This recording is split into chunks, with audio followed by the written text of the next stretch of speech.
Welcome, friends, to Tanked Up, the podcast all about video games and beer. I'm one of your hosts, Ben, here this week with Lucy. Hi, Ben. I'm back. Yay!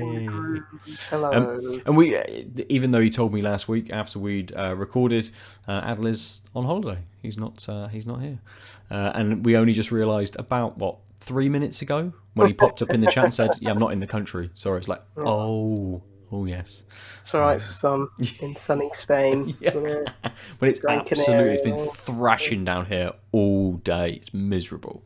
Oh, I just want to see the sun for more than 5 minutes. At least, like it's sunny. If it is sunny, when it's not cloudy and rainy, it could be sunny until at least 7:30 in the evening now. Like evenings are suddenly a thing again. That the sun is up. If it ever decides to come back, yeah. This is the dullest March since, what was it, 1984? Jeez, really? Yeah. Wow. Okay. Okay. Interestingly, before we get on to beer and games, the summer of 2020, when COVID hit, and it was like unprecedented heat for a sustained amount of time, for weeks, for months. It was just hot and lovely and sunny. Supposedly that was, again, like a record-breaking time for the amount of days gone without any rainfall and things like that. And I read a stat basically saying that kind of summer is now a 1 in 3 or 4 year event.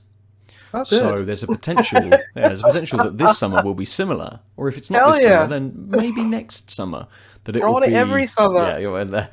Climate change is happening. Global warming didn't say anything about grey. I only heard about the sun and mosquitoes.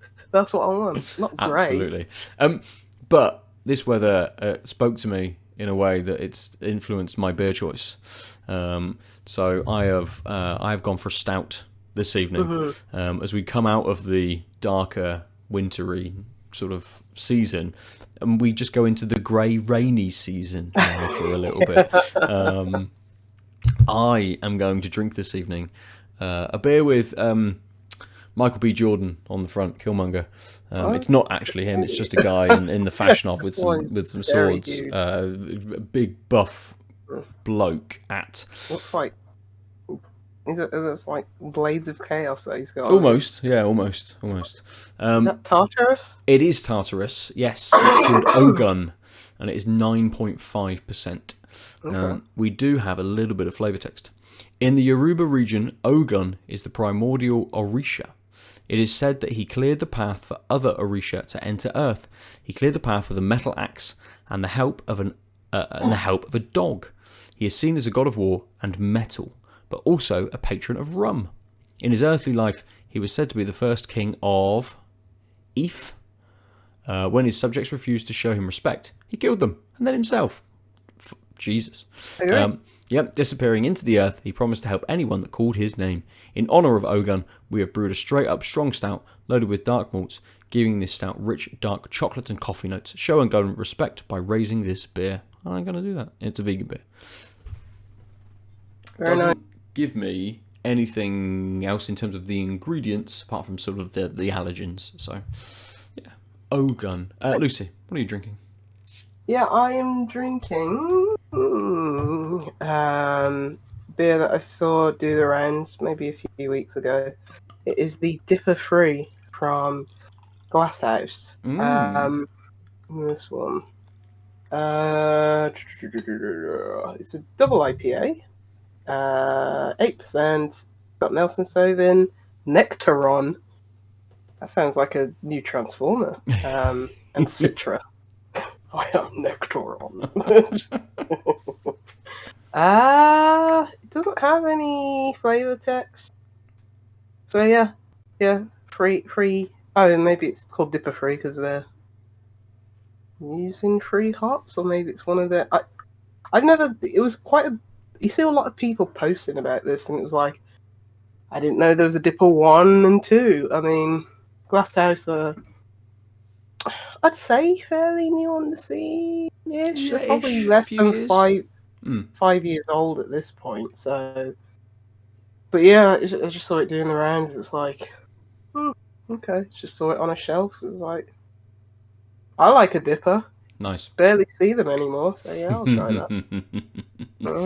that. We talked about this a few episodes back, didn't we? About the lack of dippers.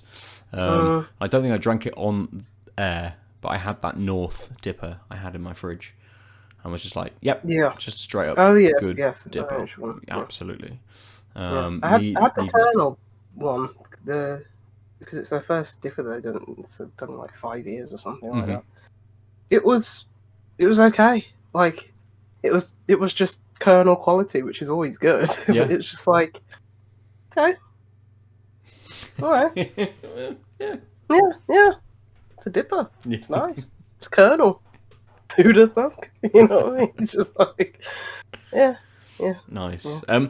I've just had a quick look at Nectaron. It's a New Zealand variety. It went by the number Okay. Hort 4337. People may have seen beers with that in. Nectaron is a full sister of Waimea and was developed in partnership with New Zealand's Plant and Food Research and took over 17 years before the full release. So it's a hop that's been in development for 17 years. Interesting, because don't often see Waimea anymore. I guess maybe it's just like, okay, maybe this is drying up or getting too expensive or something. Maybe. Time to yeah, interesting. I want to create a hop. You know how people want to name stars and stuff like that? I want the Lucy hop. Nice. That is my goal in life. What would you do? Would you do it from Mosaic? Oh god, yeah. Do you spur that off in some way? Yes. Yeah. I'll just make Mosaic 0.2. Just a more mosaic-y tasting, Just more, please. smelling mosaic hop, Yeah. yeah. Perfect. Is it Chubbles? Yeah. Is it Cloudwater who do that? It is Cloudwater. Cloudwater yeah, and the Veil from the States, Okay. I think. Yeah, that's doing the rounds now. Yes. Yeah, I haven't seen it advertised anywhere in Bristol. The only place that were stocking Cloudwater was Bottles and Books. So I might try and give them. I haven't got any meetings up that way. That's normally when I try and tie in a visit. When I try and go like, oh, it's over that way. I'll set a meeting for like 11 o'clock. So by the time I'm finished and I've driven down, then I'll be at Bottles and Books for like just after midday, and I can just pop in for half an hour and go and have a look. But I haven't got anything coming up even in the next 2 weeks, so I might have to take a trip over on the weekend just to see or just watch their social media feed and see if it comes in, basically. But I haven't had troubles for the last 2 or 3 years. Yeah, I had it last year. Don't think I had it the year prior. So yeah, it's like on and off for me as well. Yeah. So the Chubbles is nice. Yeah, yeah. The beers this evening, then. This Tartarus, it's obviously what you would expect from a stout. It did pour with a bit of a bigger brown head. Laces to the glass quite nicely. Very light smell. I was expecting something bigger for 9.5%. I don't know if there are any dates on this. There's nothing imprinted. I don't think there was anything on the bottle cap. No. So I haven't got any dates on here to sort of know whether I'm close to when it was brewed. It's a stout, so... Oh, absolutely. I'm just wondering whether it would have had a bit of a bigger nose, you know, if it was kind of 2 months old rather than 6 months old, sort of thing. But it's nice, very light, a little bit of chocolate on the nose, like a slight sweetness. I have cooled it down. It's been in the fridge for about 2 hours. So it's probably around 6-7 degrees, something like that now. So it's a little cold. But it's a lovely flavour. Yeah. I'll sit with my hand around the glass for a minute. But instantly, I'm getting that kind of big roasted note that's a little bit bitter that sits in the background. And it's almost like halfway between a roasted sort of cold coffee and a really dark chocolate. So it's sort of sat in between those two flavours, or at least those two flavours are working so well they're like, oh, which one is it pulling more towards? I'm getting both. And it feels like it starts off a little bit sweeter. Because that combination sounds like a lot of bitter to me. Yeah, so it hits in quite sweet at the beginning. And you could almost, I don't think there is lactose in it. No, there's not. You could almost mistake like the start for a milk stout, how sort of creamy and sweet that first kind of note is. And it comes in really smooth. But then it dries out so much and it bitters. It kicks that bitterness up absolutely loads. It sat right at the back of my mouth. Incredibly bitter, but really, really good. So I say, moving between those two, like, oh, is it a slightly cold coffee? Slightly burnt cold coffee. Not even quite roasted, like a slight burnt edge to it, which again leads into that kind of really 80%, 90% dark chocolate kind of area. So yeah, I mean, I love a bit of beer. This is hitting quite nicely. Yeah. I think the only thing I would say is if that slight smooth sweetness stuck around for a few seconds longer, you know, if it was 10 seconds of that rather than the 5 seconds that it is, this would be absolutely perfect. It just but meld a bit better. Yeah, absolutely. So I will grip my glass and warm it up a couple of degrees to see if that makes much difference. Hopefully. But yeah, that's Ogun for at least the last 2 minutes. Lucy, how's your beer? The DIPA 3 is very much a block of colour. Bit more orangey than it looks on the camera. Just it's opaque. You cannot see anything through that. It's got a gorgeous smell. Like mango, maybe even a bit of kiwi. Ooh. Yeah, just tropical fruits, maybe a bit of papaya. Smells delightful. Nice.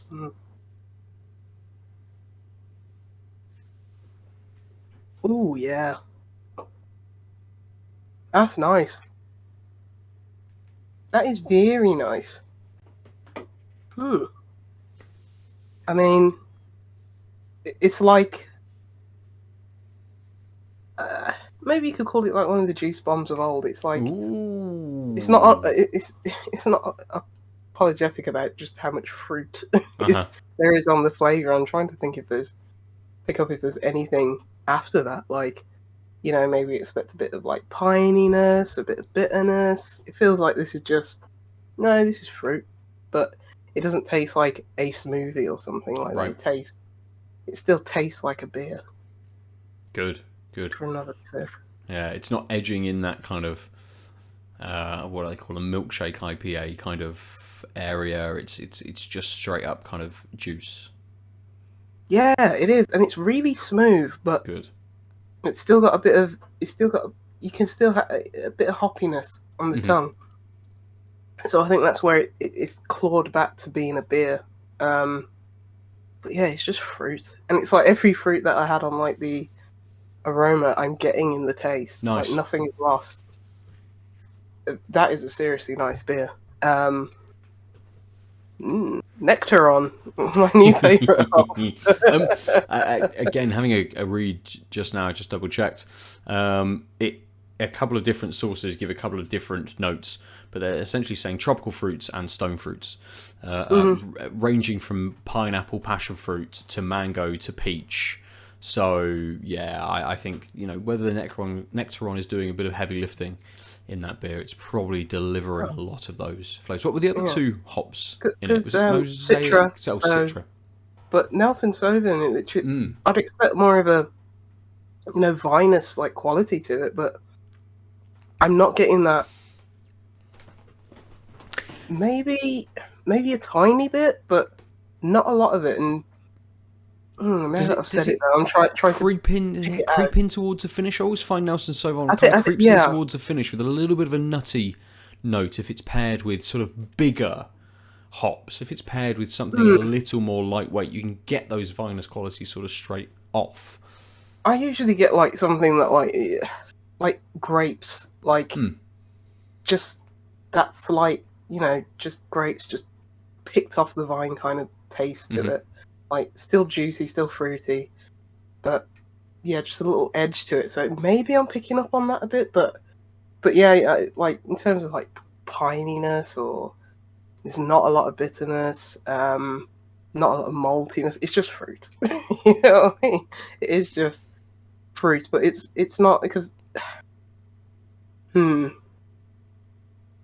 this feels like a throwback to, like, some of the Cloudwater beers, Nice. like of like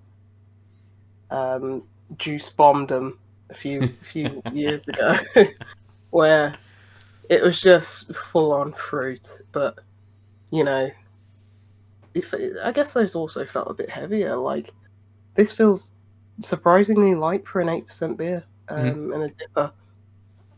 I mean, it'll probably start hitting me in a bit, and this is the kind of dangerous beer that you can have like 5 of easily. Yeah. But you're thinking that's not a good idea, because God knows how much sugar is in this also. But that's a top-notch beer. Yeah, I like Glasshouse beers. A lot of them that I've tried and sampled. I mean, obviously living in Birmingham, always find a few. Are usually like lighter, like 4-5% beers, like pilsners, pale ales, and stuff like that. They should do more of these. Yeah. If this is just number 3, what are they doing? It should be number 13. I was gonna, we need to be at number 13 or 14 by the summer, don't we? Just one a week, please. That'd be fine. This is a perfect summer beer. Nice. Like, end of the night, you want to get a little bit effed up. Just have 4 of these and think nothing of it, and just be in heaven. Brilliant. Yeah. Just finish the night on that. A rack of ribs or something. Yeah, just paddling pool. I mean, this is 12 o'clock paddling pool settings. This is what this is. Good. Should we drink these and talk about some games? Man, I'm going to finish this in like 3 seconds. Well, talk, Lucy. Talk. You missed last week. Let's jump you in. Yeah. With whatever you've been up to for the last couple of weeks. Yeah. The embargo on Dredge has lifted. Ooh, nice. I'm saying this confident. Yes, it has, because I've seen reviews. Yeah. It's good. The boat fishing simulation game. That I feel like I saw more previews for this game more than any other game. In recent memory. Which is good, because I mean, it seems like obviously a smaller scale game that's just made by a passionate team, and they had a vision, and I think they pretty much nailed it. It's a very tight experience. It's I think it's about. I wish I had my Steam Deck, because I want to see how much time it took me to complete. I might get up Steam, but I think it took me around. I think it could probably take around 8 hours to do like the main story. Okay. Just sail right through that. I think people who maybe want to do more of the fishing, fill out the like, what would you call it? Like an inventory of all the fish that you can catch. I think that would probably take you up to, like, I don't know. Codex. Yeah. The fish Pokedex. That would probably take maybe about 12, 15 hours. Okay, wow, right. Dredge. Is that because with the kind of the progress of the game, as you're moving through, do you move through kind of different areas to go and catch different fish? How is it set? Is it like an open ocean, I suppose, with different areas that you have to go to for different fish? Is it different times of day that different fish appear? Like, are there all these massive variables? Yeah. So it's like a bit RNG as to what you catch sometimes. So I guess filling out the entire like Rolodex of fish could get a bit bit annoying, but my time on Steam was 15.7 hours. Wow, okay. So yeah, I didn't get everything. I think there's a little bit of idle time in there, a bit of meandering because I didn't do the story just bam, bam, bam. I messed around in it a little bit and stuff like that. But yeah, I'd probably say about 12 to 15 hours is probably what most people will do if they don't just mainline the story and they want to, do some of the side quests because there are side quests. But the game basically starts out with you're washed up ashore of this little island, and your trawler or whatever basically got destroyed in like the sea that night. This mayor of this island is like, have my boat. You have to pay it off, but here's my boat. Oh no, it's Tom Nook. This guy's much nicer than Tom Nook because you pretty much pay off the boat like within a couple of day cycles. Okay, nice. Because the game is set on, it's set on day cycles. That's how time passes in this game. Time only passes when you're sailing or when you're fishing. Time otherwise stands still, sort of like super hard. But yeah, which is nice. So because when you want to, go through inventories, look at what you've caught, upgrade your ship, which is a big part of the game. Time freezes through that, so you can do all of that without the constraints of the time cycle going by. Because the day cycle is quite an important part of the game because you can fish at any point of the day.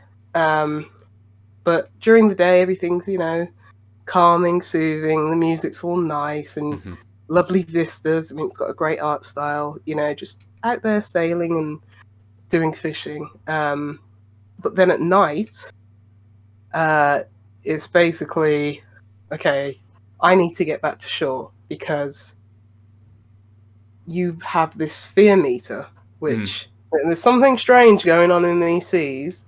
And when you're out at night, you start hallucinating. There's like this gauge that's like this eyeball in the middle of the screen, and it's like if you haven't had enough sleep and you're out at night, you start to get a bit paranoid, start seeing things.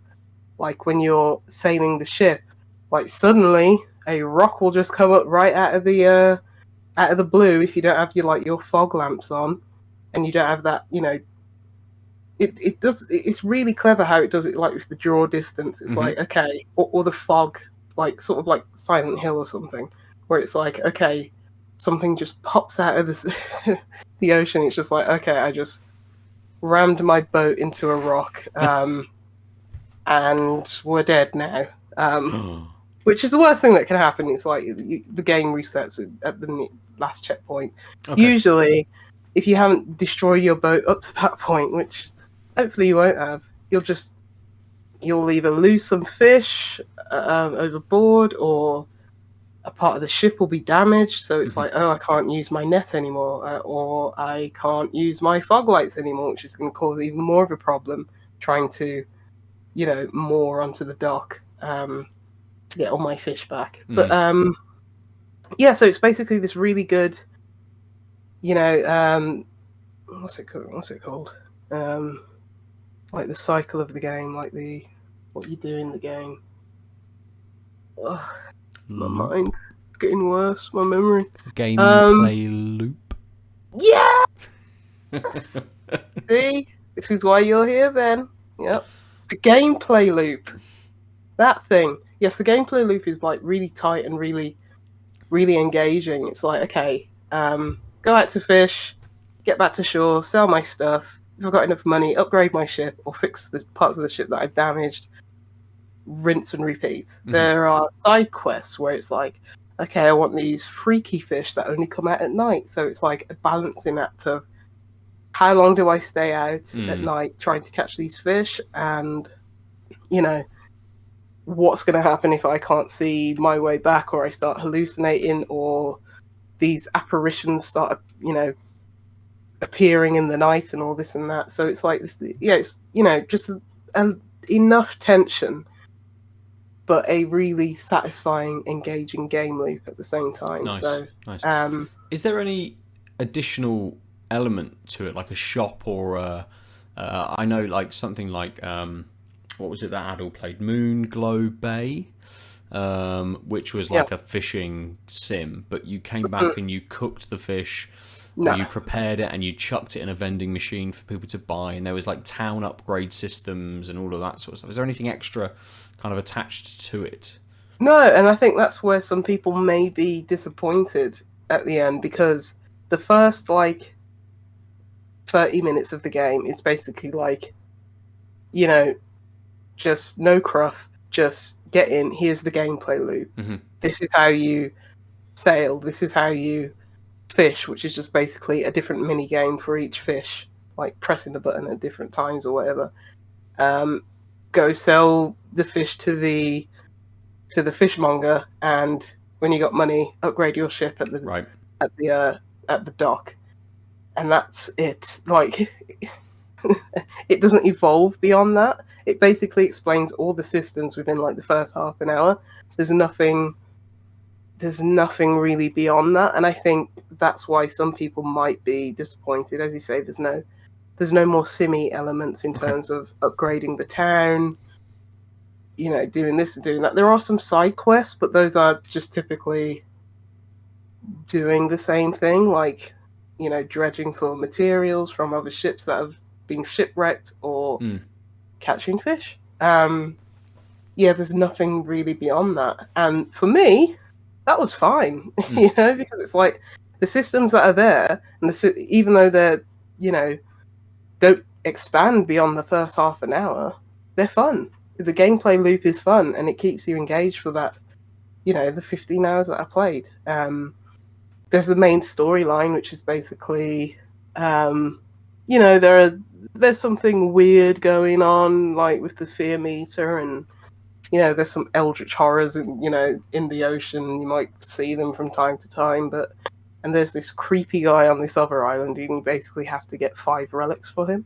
Okay. What he's going to do with them, don't know. I still don't know, because I chose one of the endings. I think there's only 2. Not quite sure what happened, but I was just like, you know, that was a little disappointing that there wasn't a bigger payoff. But it's very hard to balance. Okay, we're gonna have this creepy story full of tension. What's this weird dude doing on this island? And at the same time, being like, oh, there's this like simmy element. It's like, can you catch all the fish? Can you, you know, there's this dog. Why don't you give him to one of the island's residences? It's like, you know, you can't have your cake and eat it too sometimes. I think this is a perfect example of it. So yeah, but yeah, I really enjoyed it. It was something that I think I played like all of it on like one. No, I played to the point where it said, okay, this is the point of no return, basically, or it's like I could, you know, got like the last relic. Mm-hmm. So I knew I was going to be at the end. And I played up to there in like one sitting, basically, just one day. So it's like, that's how engaging the gameplay loop is. So even though it doesn't expand beyond its initial mechanics or the stories, you know, and that kind of horror element, still, good game. Good game. And yeah, I think the funniest thing is, you know, trading in fish, getting the money, and then upgrading your ship, which is an interesting, like, Resident Evil 4 inventory mini game where you basically you can have a net on your ship that like trawls a seafloor, and there's like different types of nets. So there are nets that only work in shallow areas that are like mangroves and very swampy and bayou areas. There are nets that only work in very deep sea and stuff like that. So there's different types of, you know, fishing hooks and fishing nets. Because I think there's about 4 or 5 different like biomes in the game world, which is quite small. It seems big at the start when you got a very slow ship, but when you've upgraded everything, it is quite small, really. But yeah, it's so you've got space for like lamps, fishing hooks, nets, and like propellers, engines. So it's about using your Resident Evil 4 inventory puzzle and rotating things. So as Right. many things you can fit in your inventory, and that includes fish, like materials to upgrade your ship, like rope and wood and stuff like that, and yeah, everything. So that's fun. That's another element of Nice. the fun. They just put a few not overwhelmingly expansive mechanics in this game, Mm-hmm. nailed every single one of them, polished it to hell, and made a very good video game. Amazing. Good. And that's what Dredge is. It's really good. Nice. So Nice. I I just can't imagine it does, mm-hmm. but does it kind of have any social commentary on fishing and stuff? Like, are you trawling the sea and you'll pick up like a dolphin, and they're like, oh shit, this was a terrible idea, or that kind of I don't the think you shit can catch stuff that comes dolphins. I did along with wonder. yeah. I did wonder if you can catch dolphins. I don't think you can. But what I did like was, because I was thinking, if I'm just gonna like trawl the sea floor and pick up everything, there won't be any fish left, and like future generations will be screwed. But no, like immediately it goes. I think you get this little book that you can read. Well, not you personally, but your character like reads as they are, as they can sleep to pass the day cycle or whatever. And it's basically about sustainable fishing. And it's like if you fish too much in one certain area, and it even tells you when you fish there how plentiful the stocks are. So it's like, okay, this area is rife with fish, and then it goes, okay, depleted, and then it's like they're all gone now. I think they eventually come back, but it does have that. I liked that it had that very simple but crucial message. Like, Nice, that's good.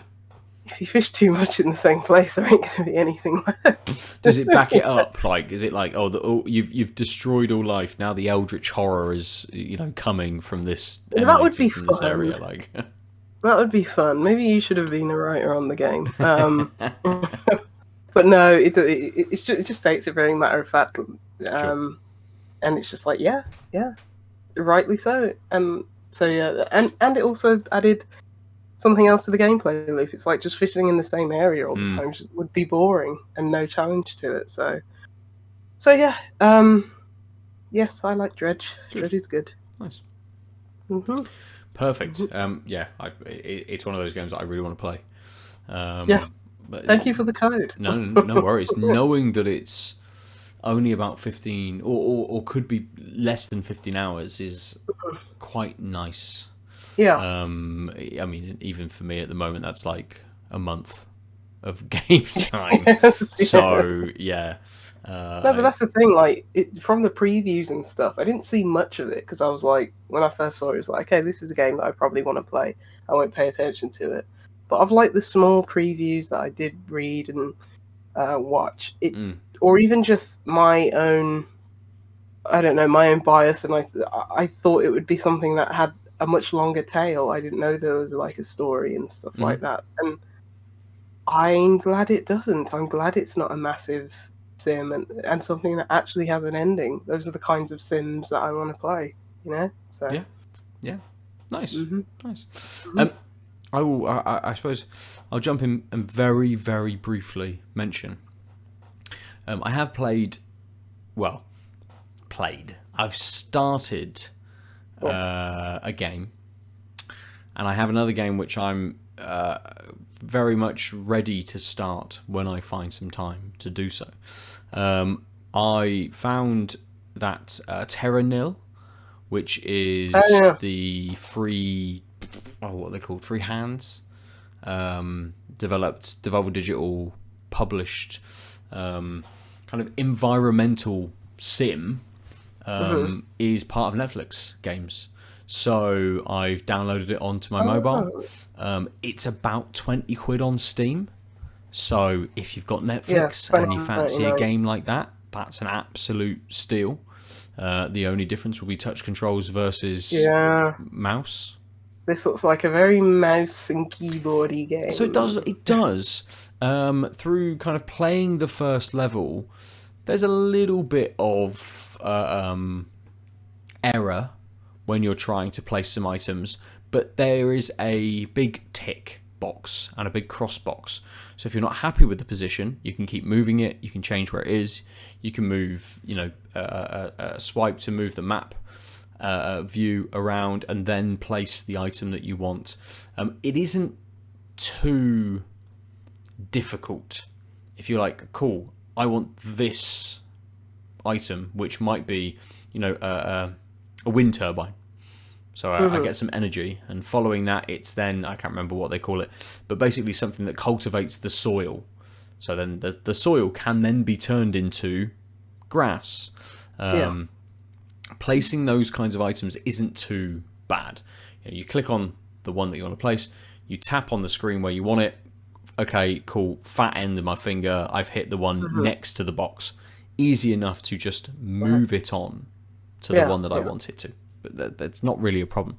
It is happening with almost every other kind of placement. So there's a little bit of fiddling with that. But there's no like time limit on the game. You're not pressured into this kind of thing. It is just I'll just move it. Fine, whatever. Yeah, minor annoyance. Yeah. So the precision isn't quite there. Yeah. But it's. I played more of the demo, which I played on Steam last year at some point, than I have done on the mobile version of the game. So I can't really speak much to it or to that version, really. I'm still kind of on the first level.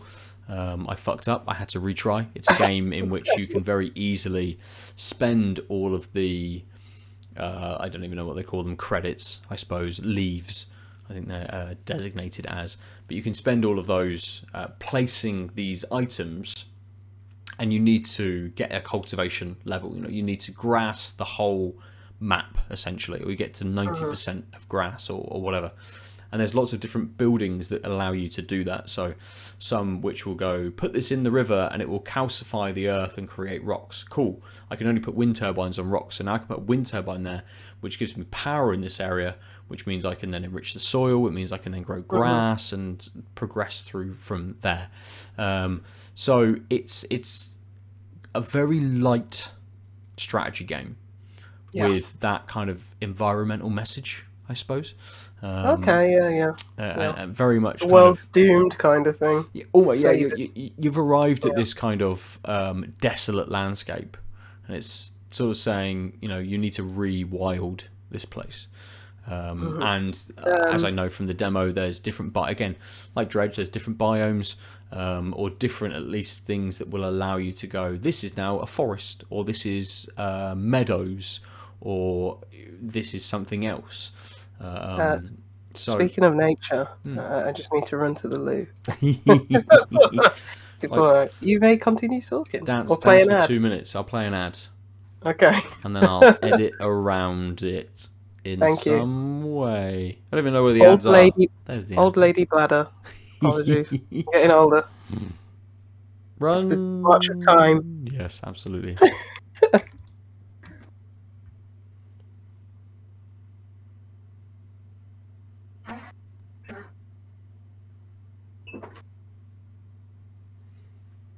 There's some time.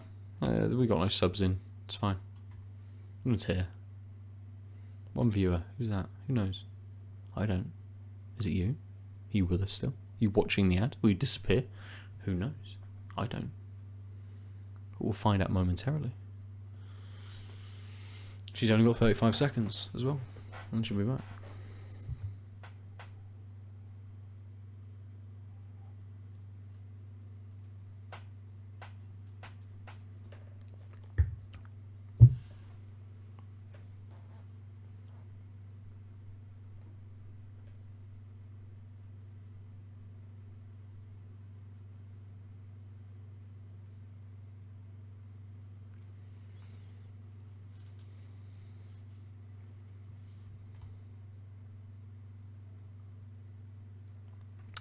She didn't make it. She's peeing longer than a minute. But that's okay. We'll just wait for her. And I can finish my very brief chat about Terra Nil. because there isn't that much to talk about, considering I've played like 10 minutes of it on my phone. But we'll see. We'll see when she returns.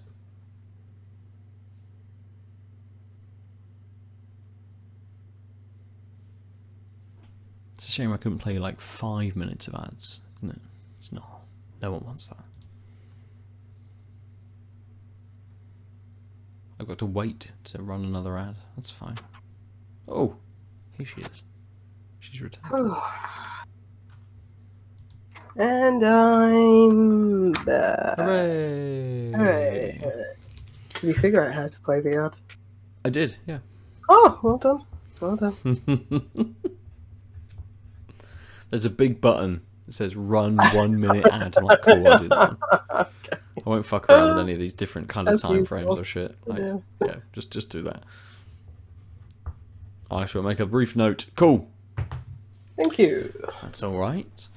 Yeah, I suppose I need a lot more time with it to see. And as I say, I played more on the demo than I've currently played on the mobile version, so I know a little bit of what's to come. Yeah. But it would be good to see how that evolves over whatever that playtime might be. Whether it is just incredibly open-ended, it's like, great, now you've unlocked all 15, 20 building types, you can just go into every generated map and just do it again. And, Yeah. and you know, whether it's got that kind of high score element to it, I don't know.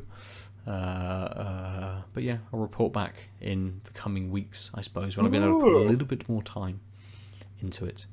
And the other game, which I'm not... I mean, I haven't started it, so even if I wanted to talk about it, which I'm not allowed to, I can't, because I haven't played it, is The Last Worker, which I have ready to go. I've seen this kicking around for a while. Yeah, it's been kicking around for a while. I think I saw a demo last year, or at least a trailer. It was announced maybe at one of the events, some event somewhere. Yeah, there's like a spin-off game on Playdate. Oh, is there? Interesting, yeah. Ooh, from the same developer? Yeah. Okay, nice. Yeah, I don't know much about it. I've just seen it like in a lot of press releases. So maybe it's been a bit longer development than expected, or I don't know. I could be speaking out my ass. So just bear that in mind. But yeah, I've seen it kicking around. Yeah, and it must be releasing.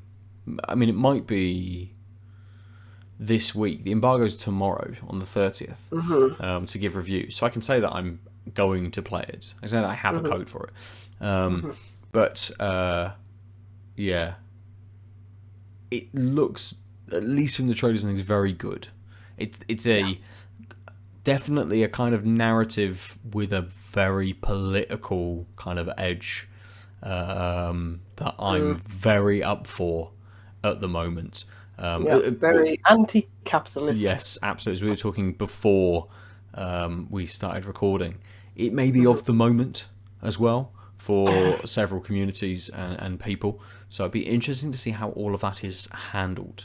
I don't know, again, when I'll find some time. I think Kim's out tomorrow, so I might sit and start it tomorrow evening while the kids are asleep. So yeah, it might be next week that I give some sort of initial impressions. It might be the week after or something when I've actually sort of played through most of it. But I shall return to both Terra Nil and The Last Worker in the next few weeks. There was another game I think you wanted to discuss. Yes, it's called Deckham. Oh, yeah. And it is a, card game. Wouldn't call it a deck building. That's it, just like Solitaire. Game. Done. Yeah, Solitaire style card game. And it's very colourful. I really love the colour palette. It's just very cartoonish. I mean, you can't help but think of like a little bit of Punch-Outy because it's based on like boxing, but it's a card game, and it's very much I'd say it's more of a game of chance than is a game that is like, very strategic, build your deck, this and that, because it's basically it's sort of like a roguelike. It's like, how far can you go with whatever RNG this is going to deal out to you. So it's basically I think it's two rows. Is that right? Yes, 2 rows, 4 columns. The bottom row, you have. I'm gonna have to get this up like an image so I can just remember properly. So just bring it up. Is it on the Steam page? Does it show you on there? Yes, it is. I'll pause it on that one. So you can pick a fighter. I think there's 3, at least. Maybe there's more to unlock, but I've only seen 3 so far. And you pick a fighter, and there's basically one of the gaps is for your fighter, and then either side of them is punch and block, and the 4th space is your corner where you can, like, stash health in there. Okay. In between rounds, if you ever usually when I get the health, I need to use it straight away. My character's going to die, but you can put it theoretically in the corner, and then that's the bottom row, and on the top row is basically the fighters you're playing against, the boxes that sometimes it's more than one, which is like, okay, it's more than one card, I guess. So it's like, but when you're fighting boxing rings only against one other person, that's a little bugbear, and I'll get to that later. But anyway, the other cards is basically who you're fighting against, and basically the cards that are drawn out of the pack, which can be, attack cards, block cards. The thing is that you have to drag the attack card onto from that row onto your row. Right. Okay. Block, and same with health and stuff like that.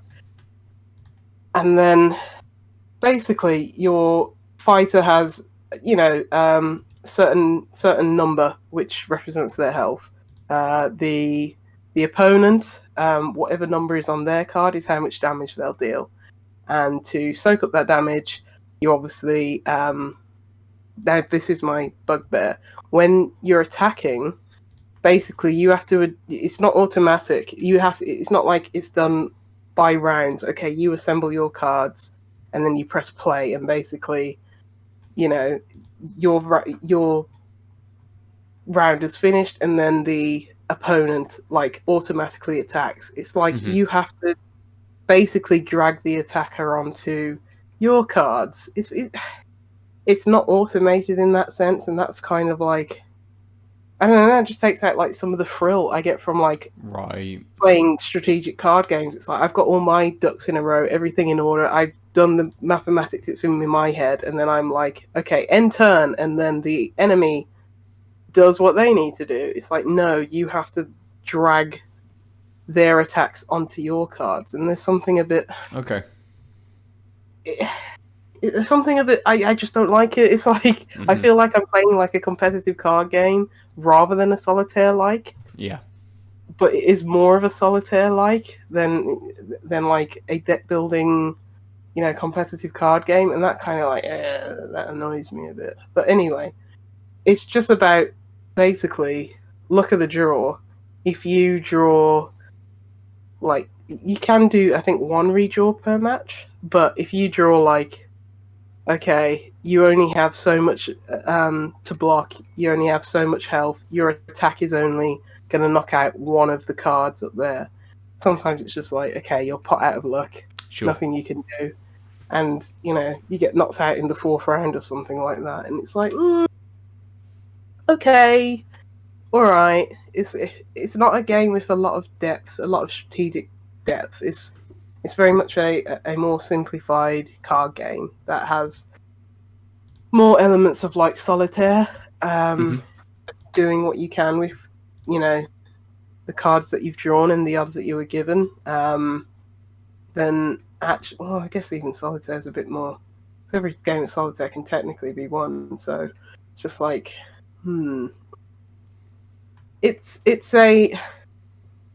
it's a bit frustrating in that sense if you don't know what you're getting into. I thought it might have a bit more strategy, a bit more depth, a bit more planning going into it. Okay. But it's more of a okay, you just have to get lucky a lot. Maybe there's something that I haven't unlocked that's a bit more tactical or something, but Is there a kind of, like a limited amount of things? So if you're dragging a card down onto the attack or punch area, are there like 10 different types of punch, or have you come across like two? yeah, Sort yeah. of? No, there are different ones. Like Yeah. there's a sucker punch, which basically just knocks out the enemy in like one. Nice. Okay. Yeah. There are different types of things in there, and different cards that you will come across, but I just think it lacks depth. I think Right. it's something that's just very, maybe I'd equate it to like a mobile game or something like Right, that, okay. where it's like you just pop it open, have go through a few rounds, see how far you can get, and yeah, sort of like an auto runner almost. But I don't want to be disparaging in that sense. But it is something like that you'd open up just to pass the time a bit. There's no, deep thought going into it, no strategizing or anything like that. But yeah, but for the price point, it's what did I say? £2.49. I mean, Yeah. and it's very colourful. The art's really fun. It's and the tutorial's simple and it just gets you straight into it. It's just it lacks depth, but Okay. Have you I got mean, anything? Frosty Pop are the developers, and I really like them. They make a lot of mobile games. Yeah. Like a lot of their games have been on like Apple Arcade, and this seems like something that would be perfect for that.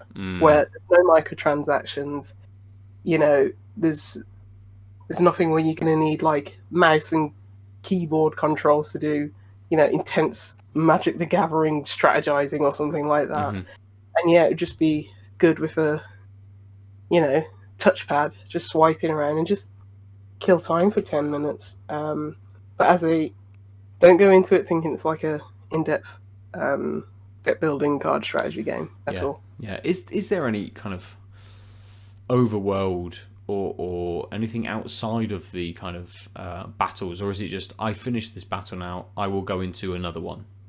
Yeah, you gain in-game coins, and I think you can like basically double or nothing. And I'm a coward, so I never do double. I just take the money. But yeah, just because I've been just like going through the rounds, I don't. What do you spend the money on? This has just like occurred to me now. Hold on. You've just amassed a fortune, and you just Yeah. Yeah. I don't know. I'll come back to you for next week, I guess. Trying to look at the reviews, see if they mention anything about the in-game currency. Yeah, not that I've seen. But yeah, it's very simple. It's very simple. It's got a very cartoony network, I guess, art style to it. Very, Yeah. It's like, I guess, Hey Arnold a bit. But yeah, I it's good. Just know what you're getting in for. Yeah, it looks very light. Yeah, very light. Yeah, but that's fine. That's fine. I just think I would have liked even me, who's not like massively. I'm not a dill. I'm not massively into very strategic card games, except when I am, and then I get obsessive about it, like Inscription. But on the surface, I'm not. I wish this had a bit more depth and a bit more, I guess, puzzly aspects to it. But yeah. Just having a look to see if it is on mobile as well, or if it's just a Steam release, or at least not on Android. Yeah. It's not on Android. It doesn't exist on Android. I think it's a really good fit for mobile, and Frosty Pop put a lot of their games on mobile anyway, so that's a head scratcher. That is. Yeah, yeah. Maybe it's more of a kind of foray into the PC market and Steam. Clicking on Frosty Pop, it takes you to 3 games. The Pinball Wizard, which came out in October of last year, Deckham, which came out at the start of this month, and then a game called Escape from the Red Planet, which came out a week after Deckham. And all 3 games are Frosty Pop developed and self-published. That's a lot. And that's just on Steam. I'll go to the actual website. Well, I was going to say, I'm not sure if Android allows me to search for developer. Now, there is a game called Frosty Pop Match 3 Puzzle on Android. Yeah, like a few of these I played. This is a True Story, which was on Netflix, and that was about this very short narrative game about this woman living in, like, poverty in Africa and having to walk to the well for, like, 6 hours a day. Yeah, that was actually pretty good. This looks familiar. What's this? Crispy Street, which is just a hidden object game. It's basically Where's Wally. That was Crispy Street. Yeah, a lot of their games are on Apple Arcade. Yeah. I think they're a mainstay there. So yeah, yeah, they are. At least in the last few years, they are very prolific. I cannot see. So this is a true story. I've gone onto their page on Android on the Google Play Store, and I can see nowhere, because it's a Netflix published game, I can't see anything about Frosty Pop at all. So see details, it doesn't tell me. It gives me like, oh, this uses this kind of data collection. It doesn't tell me anything about the game. You'd imagine that it was there, but it is not. Yeah, I mean, just on their website, 1 game is on Nintendo Switch, 3 games are on Steam. They've got a really nice website. Just like, this is what you want from like a very pretty video game publisher developer website. Netflix, they've got 5 games on there, and this is like a service that doesn't have a lot of games anyway. Apple Arcade, they've got 5 games. App Store, well, I've got 1, 2, 3, 4, 5, 6, 7, 8, 9, 10, 11, 12, 13, 15, about 16 games. Wow, okay. So yeah. Nice. Prolific. Fair. The Yeah, games absolutely. are good. The games are, don't have much depth to them, but they're just like fun little experiences and well made. So yeah, I think this would work perfectly on. Says on the App Store though, Deckham is on there, so let's have a look. Oh. Yeah, it's on there and it's free. Okay. Yeah, I don't know what the in-app purchases are. So You might get like the first level or something. And it it makes says, you. No in-app purchases. Asterisk. Good. Asterisk. Tips welcome. Okay. Oh, so fair. there's a tip jar. That's smart. I like that. I mean, obviously it has to be declared on Apple's website, but I like the fact that it's just like, okay, I like this game. I want to pay them. I'm glad it doesn't. Usually if it's like, okay, either buy the game or just watch the ads or something, it's nice when you can just buy the game outright. But I think that's nice that it's like there's no ads, there's nothing like that, but you can tip them. Absolutely. More apps should do that. Yeah, I like definitely. That's cool. Nice, good. That seems like a good place for us to finish this week. We can save any other experiences or anything other for. Oh, go on. Just an aside. Is it Fight in Tight Spaces? Yes. I think if you want like a game that has like combat and uses cards and stuff like that and strategy, that is a good alternative to Deckham.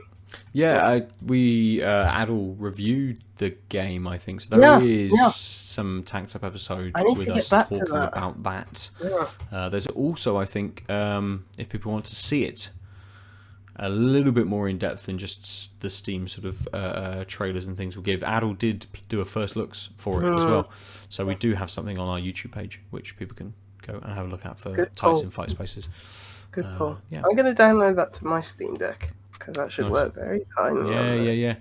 I don't think it's quite the John Wick simulator that it maybe or Matrix-esque simulator that it kind of first appears to be from the trailers. It's good. It's good. I mean, it's good. I think it's close. I think it's the closest we've got to John Wick in that sense. But so yeah, I need to get back to it. Yeah, nice. Let's return to our beers then. This Tartarus Ogun. It stayed pretty consistent, even when it warmed up slightly. It stayed pretty consistent with that lovely smooth start and then that bitterness. I think my palate adjusted the more I drank, and the bitterness became less harsh the more I experienced it. That would be the only change, I think. And towards the end of the beer then, it became a little smoother through the whole kind of experience of it. Take a sip and it is smooth from the start, and yes, it does bitter, but it stays a little bit smoother. It's a lighter bitterness when you're kind of halfway through the bottle. But yeah, I really like this. This is a really nice beer. Lots of lovely roasted coffee, really dark chocolate notes on it, and kind of perfect, but didn't taste much difference, as I said, between like 5-6 degrees and then the kind of maybe 8 to 9 degrees that it kind of finished out on. So yeah, really good from Tartarus. Good. I like Tartarus. Yeah. They do a lot of sours, I think. They do. Again, incredibly prolific brewery. I think they had like 10 different beers in the bottle shop when I went in there across like a ridiculous range of beer as well. It wasn't like 10 stouts. It was 2 stouts, a couple of pales, some dippers, some IPAs, some sours, barley wine, everything. Yeah. Are they in Scotland? Or am I just making that up? Horseforth. Scotland. No, that's like Leeds. Actually, Leeds. Yes. Is that the Leeds way? Yeah. Yes, Leeds. I'll do a quick. Who am I thinking of? Scotland. I can't remember. Doesn't matter. You know. It's a good city. It's a great city. Birmingham. That's true. Yeah. It's not true. No, it is. It is because we have Glasshouse, and they've made probably my favourite beer. At least one of my favorite. Is it my favourite beer? It's up there. There's also been I got it here. These Brew York beers, which are just maybe these are from last year. I can't remember, but these cans of beauty. They're what is it? Is this one barrel aged or whatever? Whatever. State of Mind Edition 2023 beers. Those have just been incredible. I always say this about Brew York. Yeah. Don't care about anything they do other than their stouts. I think they're the best brewer in the country at making stouts, in my opinion. Stouts that I want to drink. The ones that are just decadent. But anyway, Glasshouse. Yeah, they should make more dippers. Yeah. Very good. It's just fruity goodness all the way. Yeah, you could smash 10 back and not even. I wouldn't even feel guilty afterwards. You know, it's one of those where it's like, I wouldn't even feel guilty. I wouldn't care. You know, I'd be like, this is what life is. Enjoy it. You know, this is what you enjoy in life. But the only reason I didn't smash it back is because I needed the toilet halfway through. Yeah, so otherwise, it wouldn't be here. So yeah, Might pick up some more if I get to a beer shop that actually has some. Nice. That's fair. This is it's a great beer. Yeah. So Now you get to experience it, for the next sort of 15 minutes or so as well. So a nice tail 5 on seconds. that to sort of hear. 5 seconds. Just we finish and just boomf, gone Yeah. instantly. Yeah, nice. Dear listener, if you'd like to tell us about the beers that you've been drinking or the games that you've been playing, you can do so in lots of different ways. We are at TankedUpCast on all of the socials. I'm at Nova_47 and Lucy is... Juicy Loose 9. I almost feel like I need to caveat when I say all of the socials. It's not. We're not on every single social media thing. In some places. And not on... What, is MySpace alive? Can I have, like, Papa Roach as a song when you come onto my page? Yeah, 2 friends. Mate, it's great. One of them was my cousin, so yeah. Friends. Yeah, I made fake MySpace accounts and just made up 2 people. One was called Jane Lucy and one was called Lucy Jane.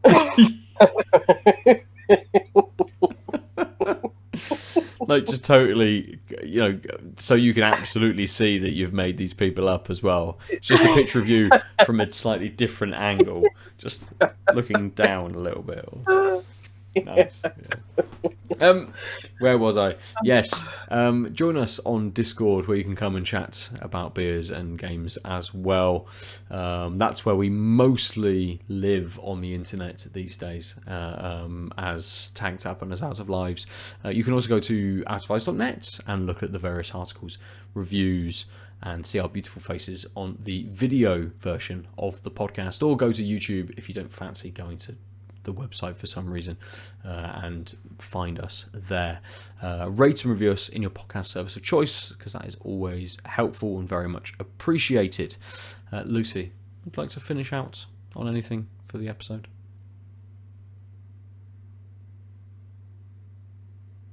Praise the sunshine. When is it coming back? I want someone to be here. I want to drink beers with no regrets. You know, it feels like it's so far away, doesn't it? No, we gotta hope. Tomorrow. I'm going to do my sun dance. Instead of a rain dance, just do the sun dance. Absolutely, you should. That'll work. The weather suggests it's going to just piss down all day tomorrow. Yeah. There's things in my garden that I want to bring inside, and it's raining. I don't want it to be in the rain. But I also don't want to go out in the rain. You actually have adult things to do. I just want to go out and drink beer in a beer garden. That would be nice. To be fair, was it Monday or Monday night? We had dinner. We brought Evelyn back from school, or I got Evelyn from school. Kind of did a little bit more work. Had dinner early-ish, and we were kind of done. We were finished with dinner by like 5:30. And Kim went, "Let's go to the pub." Like, yes, okay, go on then. And we went around to the pub, and it was kind of a little bit cloudy, not too bad. It was pretty sunny still. And we sat in the pub, and as soon as the sun went behind the houses, it was fucking freezing. So there's still that. Yes, the sun may be out, but actually, kind of if you stay out just that little bit too long, you're just frozen in place for the rest of the night until the sun comes up again. So. But to be fair, I don't mind the cold as long as the sun's out. You know what I mean? It's the grey. Yeah. It's been constant grey. It's just been sad. I mean, tell you how sad it is. I've watched 5 seasons of Friends in the last 4 days. Brilliant. To tell you what the weather's like and how much I don't want to go out in it. So yeah. Fair. I mean, there are other things you can do with your time, but whilst it's grey, why not? That's it. Why would I? Might as well. Absolutely. Good. So there are all the places that we inhabit, the beers that we drank, and the games that we played. Thank you for joining us this week. We've been Tanked Up, and we'll see you soon. Goodbye. Bye. Ciao. www.outoflives.net